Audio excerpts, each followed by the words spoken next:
யூசுப் அலைஹிஸ்ஸலாத்தோடு சேர்த்து 2 பேர் சிறைச்சாலைக்குள்ள இருக்கிறாங்க. அப்ப யூசுப் அலைஹிஸ்ஸலாம் அந்த 2 பேருக்கும் தஅவா செய்றாங்க. நம்ம எல்லாரும் தெரியும். இப்ப அந்த 2 பேருக்கும் தௌஹீத பத்தி இஸ்லாத்தை பத்தி எல்லாம் சொல்லி கொடுக்குறாங்க யூசுப் அலைஹிஸ்ஸலாம். இப்ப யூசுப் அலைஹிஸ்ஸலாம் அந்த 2 பேர், இந்த 2 பேர் யூசுப் அலைஹிஸ்ஸலாம், இந்த 3 பேர்ல யார் மிக சிறந்தவர், அல்லாஹ்வுக்கு நெருக்கமானவர் யாரு? அல்லாஹ்வுக்கு நெருக்கமானவங்க யாரு? யூசுப் அலைஹிஸ்ஸலாம். ஆனால் சிறைச்சாலைக்கு இந்த 3 பேர்லயும் அந்த 2 பேரும் முதலாவது வெளியில போறாங்க, வெளியில விடப்படுறாங்க யூசுப் அலைஹிஸ்ஸலாம் சிறைச்சாலைக்குள்ள. அப்ப அல்லாஹ்வோட உதவி யாருக்கு வந்திருக்குது? நான் சொல்றது, சிறைச்சாலையில் இருக்கிறாங்க 3 பேரும். முதலாவது யூசுப் அலைஹிஸ்ஸலாத்தை விட முதலாவது வெளியில விடுவிக்கப்படுறது அந்த 2 பேரும் தான். இப்ப அல்லாஹ்வோட உதவி யூசுப் அலைஹிஸ்ஸலாத்துக்கு வந்திருக்குதா, அந்த 2 பேருக்கு வந்திருக்குதா?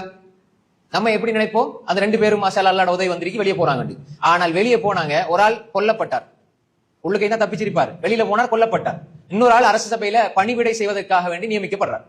சில வருடங்கள் கழித்து வெளியே வர யூசுப் அலைஹிஸ்ஸலாம் அந்த நாட்டினுடைய மந்திரியாக வருகிறார். சில வருஷம் கழிச்சு தானே வெளியே வராங்க, ஆனா அந்த நாட்டோட மந்திரியா வெளியே வராங்க. இதுதான் அல்லாஹ் தஆலா சில விடயங்களை தாமதமாக ஆக்கி தருவான். அதுல இருக்கிற ஹைர் நமக்கு தெரியாது. உடனே அல்லாஹ் சில விஷயங்களை தந்தால் அந்த இடத்துல உங்களுக்கு ஷர் தீங்கி இருக்குது என்பதனால் அல்லாஹ்